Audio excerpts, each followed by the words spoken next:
Welcome everyone to World Series News, September 21 edition. Unbelievable happenings yesterday out of Melbourne, where construction workers are at war with their own union, the Cfmeu. Those that have seen the pictures already can't believe what's going on, where the Labor movement itself, just like the Liberal Party, are cracking right in the middle of the thick of the action as a concern directly over compulsory or mandatory vaccination. The workers have had enough and they've told the union so. The union promised to serve them, for which that is their only role, and the union betrayed them, lied to them, and went on radio. Days are numbered. The Labor movement is silent, and it has always sided with the Liberal Party, forcing the globalist agenda. Both major parties are dead on arrival.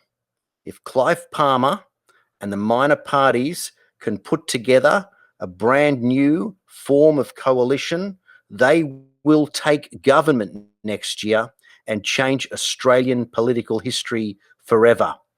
The writing is on the wall. Now for the rest of the headlines in this week's edition.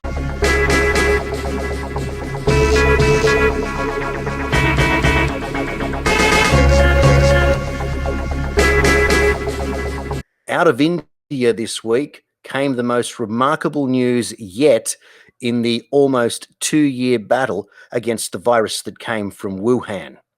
The state of Uttar Pradesh, 213 million people live there, and they declared this week to be COVID-free.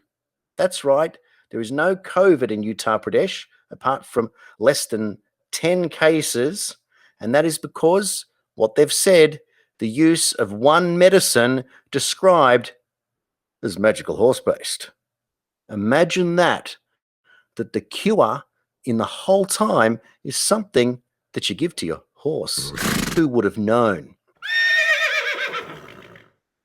And as it turns out, Australian patriot Romeo Georges, in his daily updates of what's going on, in his emotional, what some might call rants, happened upon the most amazing truth when last week he told his 80,000 supporters that he had it on reliable information that in fact vaccinated people attending Australian hospitals were being treated with magical horse paste, whilst those who were unvaccinated were not and were put on other medications and eventually onto ventilators.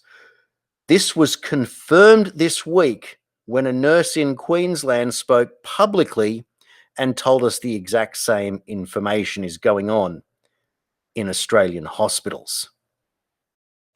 It wasn't the vaccine that saved them, it's the ivermectin. And those that are unvaccinated and are presenting with COVID, guess what they're doing to them? They're putting them on ventilators. And ventilators are the wrong treatment for people with COVID. It causes pulmonary edema and they drown. This is what happened in America last year. That's why all the thousands of people died in America last year. And this is what they're doing in Australia to our fellow Australians in Victoria and New South Wales, and I am disgusted as a nurse of 40 years. Good on ya.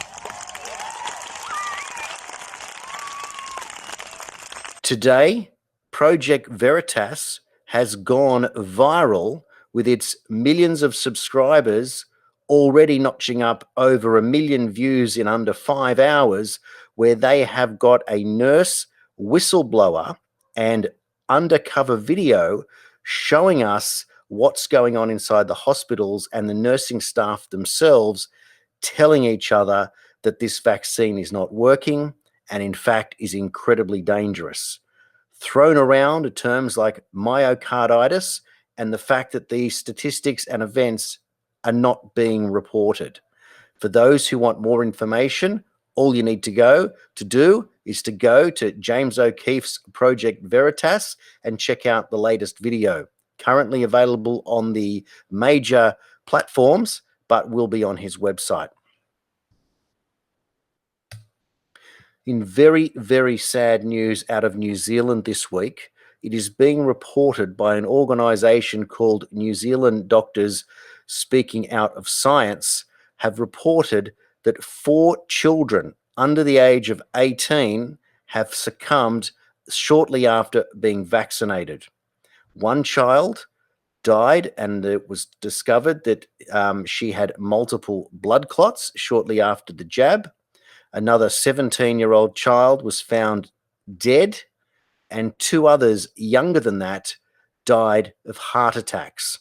The doctors are demanding an investigation into the events, as this is not being sent to the coroner or being discussed in the mainstream media, and all had recently had the Pfizer vaccine. In Israel this week, it is being reported that Pfizer, where it is the exclusive vaccine used in that country, has admitted that they are using Israel as the grand experiment, with Israelis now lining up for their 3rd jab as we are watching the events of what's happening in Israel, and the reverse of what is hoped is actually happening. Case numbers in that country, with a population of 9.326 million, are already well over 1.2 million. That is to say that approximately 1 in 8 Israelis have already had COVID, and the case numbers are accelerating despite the fact that the country has one of the highest rates of double vaccination in the world, and now they're moving on to their triples.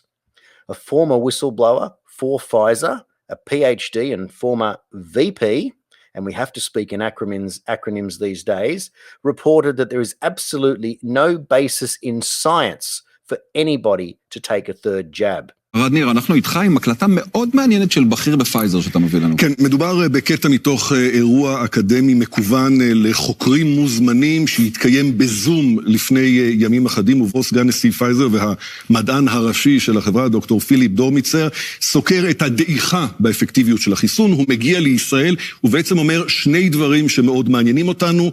1, פייזר ממשיכה להתייחס לישראל כאל המעבדה שלה בנושא הניסוי, בנושא החיסון, שטח ניסוי. 2, הוא אומר, בניגוד להכרזות ראשי מערכת הבריאות, כאן הוא מספר שסוכם שבישראל יחוסנו באופן בלעדי בחיסונים של פייזר. הנה הדברים כפי שאמר אותם. And we, early in the pandemic, we'd established a relationship with the Israeli Ministry of Health where they used exclusively the Pfizer vaccine and they monitored very closely. So we had sort of a laboratory where we could see the effect. They'd immunized a very high proportion of their population very early. So it's been a way that we can almost look ahead. What we see happening in Israel happens again in the US a couple months later. כן, הדברים האלה הם בניגוד למה שאמרו לנו בכירי מערכת הבריאות, שיש בלעדיות עם פייזר. מצד שני, כמדינה הראשונה שמתחסנת, טבעי שפייזר יסתכלו עלינו ויבדקו טוב טוב מה קורה כאן. זה טבעי שפייזר יסתכלו ויראו מה קורה כאן, אבל טבעי עוד יותר, או ראוי הרבה יותר, שיגידו לנו שאנחנו חלק מניסוי, יבקשו מאיתנו רשות והסכמה להשתתף בניסוי של חברה מסחרית, שרוצה להסיק ממה שקורה אצלנו, על מה שקורה בארצות הברית ובעולם כולו. אגב, לפני 3 שבועות שאלתי כאן, באולפן הזה לידך את דוקטור שרון אלרועי פרייס, למה אזרחי ישראל הם לקוחות שבויים של פייזר, וכך היא ענתה. אז קודם כל, אנחנו לא שבויים של אף אחד, ובשום שלב אין שום הסכם של בלעדיות עם פייזר. נזכיר שבמדינות אחרות משתמשים בכמה חיסונים, ויש מי שמייחס את זה לכך שהתחלואה שם פחותה בהרבה מכאן, למרות העלייה בחיוביים גם שם. יש מומחים שחושבים שכדי להימנע מתופעות הלוואי כמו מיוקרדיטיס בבנים צעירים, כדאי לתת להם חיסון אחר. זה לא יכול לקרות אצלנו כי פייזר, ובעוד שבוע בדיוק מהיום מתכנס ה-FDA לדון בחיסון השלישי. הנתונים שלנו מכאן.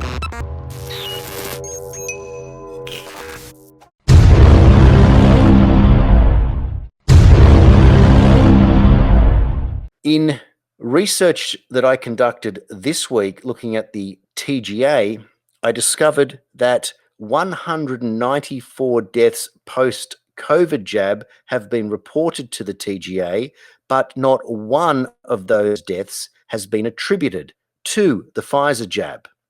Interestingly, you can actually get a printout or access to the database showing you all the causes of injury and death.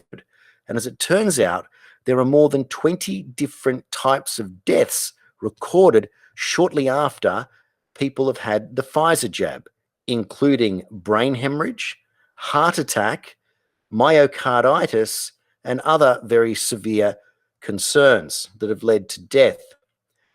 According to the TGA, though, none of these were actually attributed to being caused by the vaccine itself, but by other matters. I contacted the TGA and asked them about this, and I said, how is it determined? Is it written on the doctor's certificate, or is it in fact determined by the coroner? Well, the TGA informed me that in actual fact, the information is handed to a panel of about 5 experts, and they determine on paper whether or not it can be determined directly caused by the vaccine or not. And if it can't be determined to be directly caused by the vaccine, it's determined as not. Interestingly, this week in New South Wales, it was reported at the weekend that a 40-something-year-old man from Western Sydney had died from COVID, one of 13 people on that day to have succumbed. On the New South Wales health.gov.au website, it says clearly there that the 40-something-year-old man from Western Sydney who died, it was determined that he died from COVID after his death.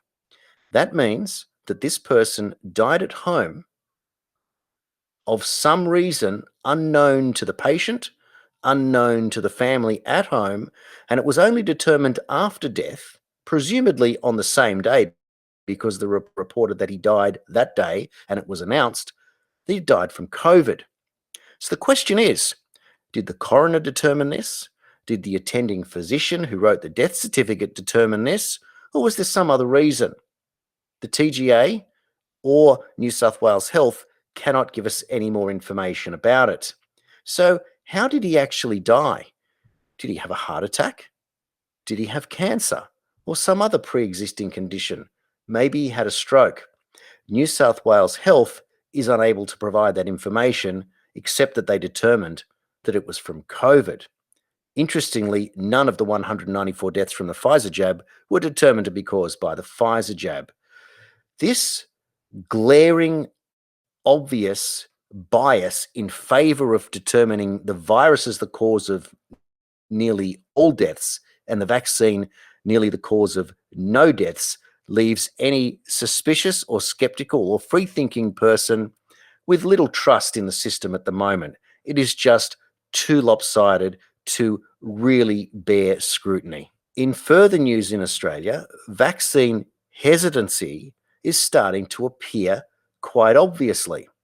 When looking at the vaccine stats for both August and September, it's noted that those getting the first jab against those getting the second jab are falling to just 89% are going back to get the second jab. That means that 11% of the population, for whatever reason, are seriously concerned about this vaccine. So when you look at the TGA's stats, and there are now over 60,000 official reports of vaccine injury being reported, and we already know from data that those statistics are more like only 1 in 10 being reported, and this is also the case overseas in the United States with their VERITAS reporting, that stands to reason that approximately 600,000 injuries may have occurred and only 60,000 have been reported. So when you look at the actual statistics from the TGA and New South Wales or Australian, when you look at the actual statistics from the Australian government's health website and realise that approximately 15 million people have had the first jab and over 9 million people have had the second jab, you start to look at some very interesting numbers. If 10% of the 15 million don't go back for the second, that's 1.5 million less people that will be effectively fully vaccinated. 1.5 million. Now, if 60,000 are the reported injuries, which really extrapolates to 600,000, and just from a very basic standpoint, consider that the average household may be between 2.5 and 3 people, Multiplying 600,000 by 2.5, and you're at 1.5 million. So it's fair to say that there is an extrapolation here that means that vaccine injury, reported or not, is creating the vaccine hesitancy, and rightly so, with those deciding not to go back for the second jab. This is going to cause some real friction if the government continues to play down the vaccine passport way, and those that have been jabbed are not going to be allowed to get in, and therefore you're going to have more people who are going to be segregated from society. If the government thinks that it's going to be 20% that won't, and 10% already are in jeopardy, then you're already at 30. What happens when the government demands a third or a fourth or rolling boosters? Will it be that the 89% becomes 75%, becomes 55%? We don't know, but it remains to be seen. These are very interesting statistics, as the government is already in a lot of trouble because people just refuse to take experimental medication that is unproven with brand new technology. It stands to reason that you can't mandate any vaccination anyway when it is the Nuremberg Code, the Helsinki Declaration, and the Constitution of Australia that already protects Australians against taking any form of mandated or compulsory medicine. The general public, it seems, have drawn their line in the sand, and now the rearguard action has commenced. You need only look at the protests last weekend from around the country and the violence that the police thought was reasonable in knocking over many people, including a 70-year-old woman who was thrown onto her elbow, landed on her head, and cracked her hip. She was pepper sprayed not once, not twice by the first officer, and then a third time by a second officer as they chose to intimidate the crowds out there protesting against the tyrannical lockdowns that see us here in New South Wales entering into our 86th day in a row of being locked down under mask mandate conditions. When is enough when, for me, up here in the region of Newcastle, with 155,000 people in the LGA, fewer than 100 people have COVID. And in neighbouring Maitland of 80,000 people, fewer than 60 people have COVID. It's insanity, it's tyrannical, it's cruel, and it's mean, and there's only one reason to do it, and that is to push an agenda. This agenda has become very clear that this is all about the vaccine, and Pfizer is at the tip of the spear.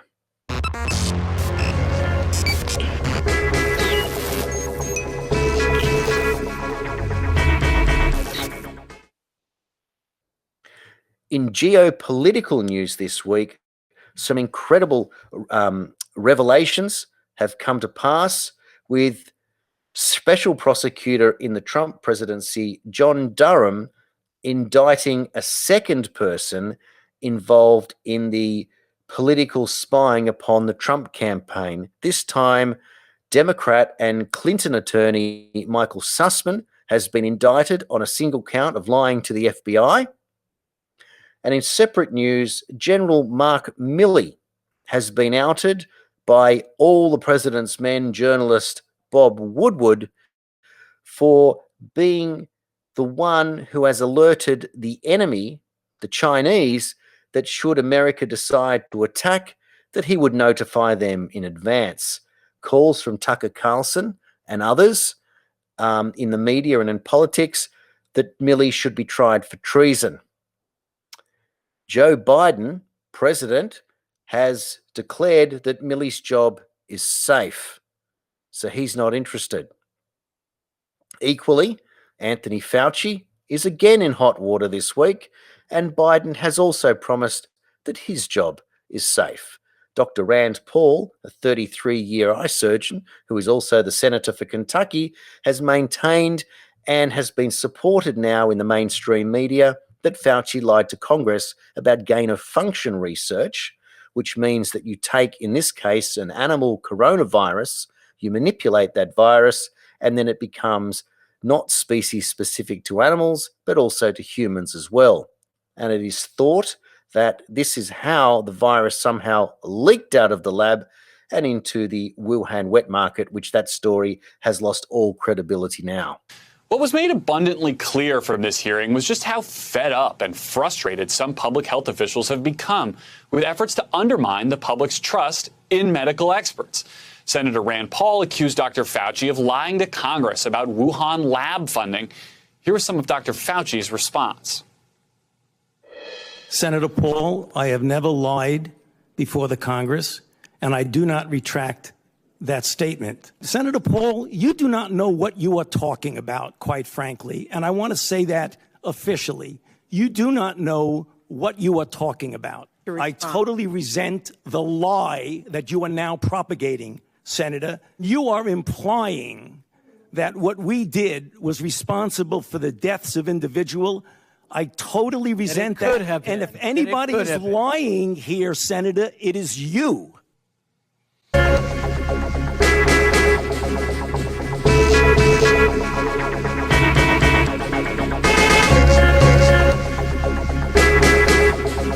In final Australian news this week, we were very excited to learn that some urgent information was going to be announced by the Prime Minister at 7 a.m.